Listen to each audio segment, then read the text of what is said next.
Ay naku. Oh, eto. Ngayon naman ho, mga bossing, si Ben Tulfo. Mapipikon na naman 'to si Marcoleta kay Ben Tulfo. Mga bossing, bakit 'to? Kasi meron, sinasabi dito, si Ben Tulfo ho, mga kababayan, na ano, maaaring mabuwag, maaaring matanggal, maaaring ipatigil yung, yung Senate Blue Ribbon Committee ni Marcoleta kung sakali daw ho na umpisahan o may maumpisahan na ombudsman hearing, mga bossing. O pakinggan niyo ho, feeling ko talagang pinupuntir yan ni Boss Ben Tulfo si Marcoleta. O banat! Okay, boss.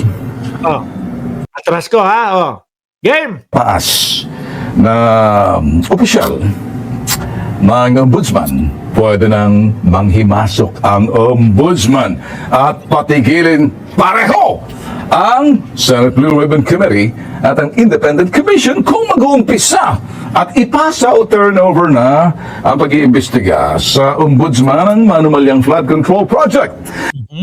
Ayaw pa naman ni Marcoleta niyan. Ang gusto niya talagang siya. Di ba? Ang kailangan, kami dito. Bakit kayo? No? Ako, sorry Marcoleta. Sorry, nandiyan sa mga Senate. No? Ang nakikita ko po dyan, ang pag-aanalisa ko po dyan is, kaya nyo gustong gawin dyan kasi nga, upang sa ganon is, mas maproteksyonan ninyo yung mga kapwa ninyo, senador. Meron pa naman mga senador na nadadawit ang pangalan. Di po ba? Meron pong mga senador na nadadawit ang pangalan po. Diyan, lalong-lalo na pag-usapin pong flood control, mga bossing. Mark, ang cute magtampo ni Chris Ulo. Nag-o-oversize ang huso, sabi ni Ina Neto.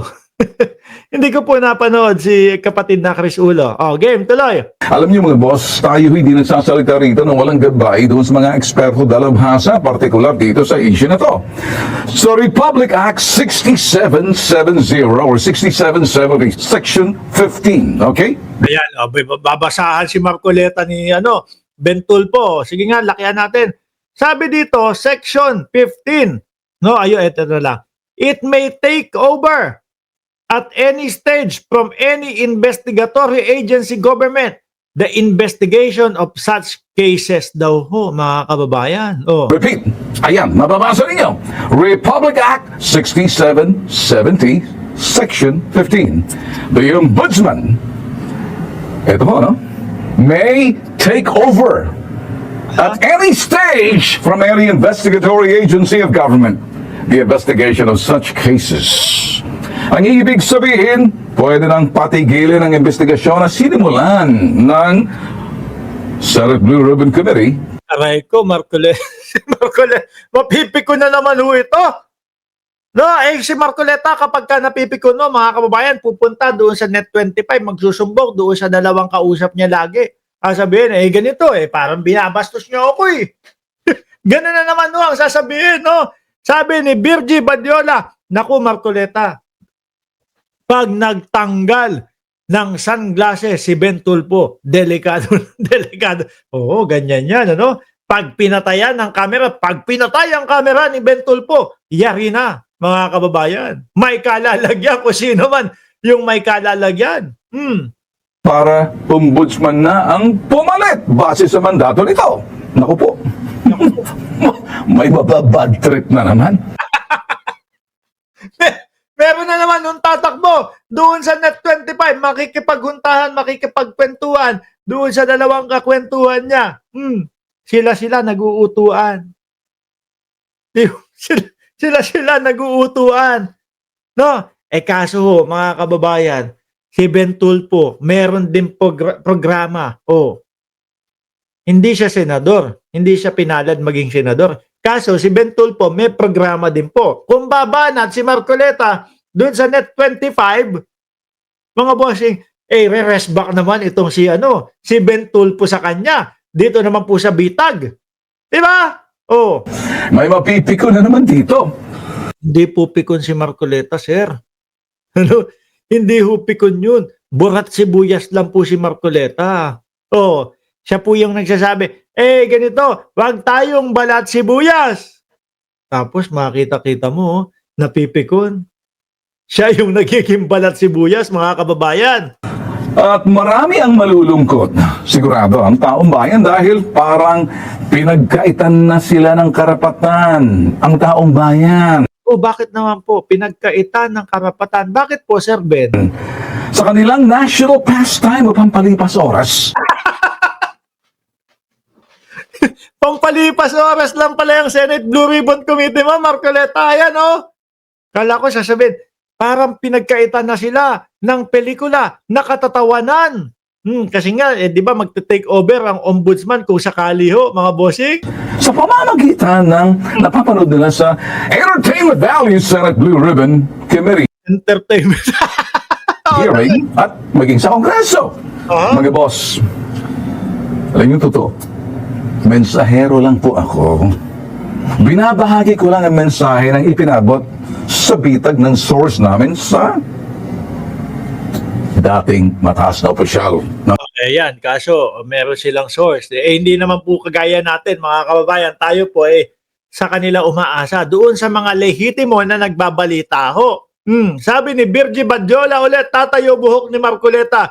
Diyan kay Ben Tulfo, malamang ito. Ombudsman. Pero, seriously, hindi po malinaw sa akin sa programang Bitag Live 2.0 paano ko ang gagawing investigasyon ng Independent Commission. Ayan, maganda yan. Pag pinag-usapan na po yung Independent Commission at ang nangunguna po at bumubuo niyan, mga kababayan, wala pong iba, si Pangulong Bongbong Marcos. Sabi ni ina nito, napanood ko minsan show na yun ni Marcoleta, pati yung mga co-host, inaaway niya pag di sumang-ayos. Sila nag-aaway. Sila na nga lang ho ang magkakamukha di ba, Ma'am Aba? Sila na lang ang magkakamukha. Naku, magagalit sa akin si Marcoleta nito. Baka sabihin, oy Mark, bakit mo sinasabi na kamukha ko itong dalawa na ito? Wala pong pinagkaiba yan doon sa sinabi ni Vice Ganda. Tignan mo si Marcoleta, matatawa ka. Naasar, nabanas, nabwisit si Marcoleta ho doon, mga bossing, ha? Accountability or pananagutan sa mga sangkot na opisyal para masampahan ng kaso. At hindi naman patungkol sa sinasabing in aid of legislation tulad ng Senado sa Senate Blue Ribbon Committee. At kung ang layunin ng Independent Commission ay makasuhan at maparusahan ng mga sangkot, patungong ombudsman din naman. O di naman kaya sa Department of Justice at aakyat Ayan. sa Sandigan Bayan, kung yan ang Mababaliwala talaga sila, Marcoleta. Ano? gagawin ng Independent Commission. Ganon din. Umuugong ang balita na ang ito'y bubuo na umano'y Independent Commission ay mga dalubhasang retired justices, retired ombudsman, forensic accountant at law enforcers at iba pa. Ako po. yung kay Marcoleta magmumukhang hausyaw ho, mga bossing. Na hahabulin ang mga sangkot para masampahan ng kaso at maparusahan. Yan ang gusto ng taong bayan. Habulin ang mga kasapakat na mga dupang na mga At yung hindi ho bias, mga bossing. Kasi alam natin, mga kababayan, dito, yung sa Senate Blue Ribbon Committee, tingnan mo nga, mabanggit lang yung apelidong Duterte, mga bossing. Todo na ang Op! Sandali, maubos na ang oras mo. Ganun na agad ang reaction Di ba? Op! Saglit lang. Wala ka ng oras. Dadagdag. Halatang halata ho, mga bossing. Di po ba? Tuloy, bitag. opisyal na tagaloob ng DPWH sa likod ng bilyones na Ghost Flood Control Project. Ito pong maingat na issue ngayon. Paano? Well, kung ang magiging layunan ng Independent Commission hanapin ang mga politikang proponent, yung mga proyekto, ng mga sangkot ng mga kontratista. Yan na. Baka yung mga senador mabanggit na ho dito. Sabi ni Manny Rosario, Mark, magiging kangaroo court si Mike Kuling siya. may kuling siya. May kuling. Ganun yun Independent Commission o AKA ICC. Sabi ni Ma'am Aba. Ay, IC lang pala. Ikaw, tinatakot mo si Bato de la Rosa. Alam mo naman, pag nakakarinig yung senador natin ng tungkol sa ICC at doon sa mga Interpol, kinakabahan niya. Wag mo kung ano-ano tinatype mo dyan, Ma'am Aba. No? Independent Commission. O yan. O mali lang ako ng pagbasa. ICC na basa ko. Di dapat pagkatiwalaan mga politiko. May tinatago at tinatakluban ang katotohanan. Sabi ni Jeka, sabi nga ang baho ng kubeta daw.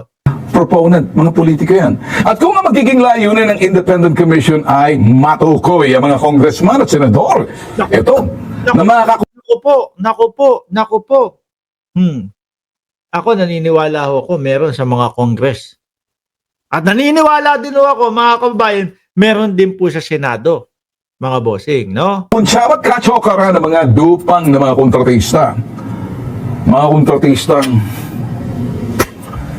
matitibay ang sikmurat naman loob. Dahil mga Judas at Ponce Pilato, hugas kamay, mga politikong nasa likod nila. Totoo, no?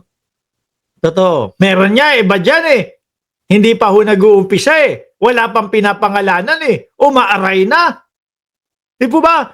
Meron niya, mga kababayan, hindi pa nababanggit ang pangalan. Aba, nasasaktan na. Sino kaya yun? No? Sabi ni Jester Natividad, okay, naka-live si Boss Mark. Present. Di ba? Sinasanay na nga sila huwag mong takutin. IC lang, IC, wag ICC. Kinakabahan yung mga yan. Mag-iiyakan yung mga DDS niyan pag ganyan Ano palagay niyo, boss?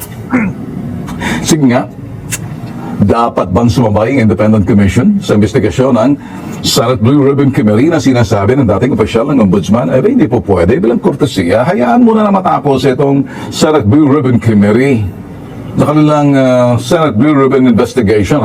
Okay. Dapat bang ay Tingin ko sabayan na. Malaman, mapahiya kung sino ang mapahiya. Kasi kung sakali ho, mga kababayan, doon sa IC, yung yan, IC lang ang sinabi ko, madam.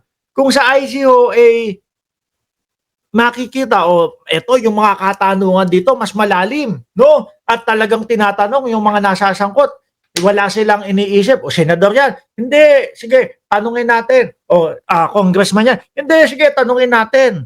Makikita kung sino yung mga umiiwas-iwas lang ho. Tingin ko dapat sabayan ho, no, mga kababayan. bigay daan na lang ang binubuong Independent Commission ni President BBM sa Senate Blue Ribbon Committee. Ang sinasabi niya ay dapat lang. Sino ba ang inyong pagkakatiwalaan? Ako, para sa akin, yung Independent Commission ho. Para sa akin lang ho Yung sa Kongreso, kumbaga may mga sangkot din sa Congress na mga congressman, mga kababayan. Sa Senado, may mga sangkot din mga senator.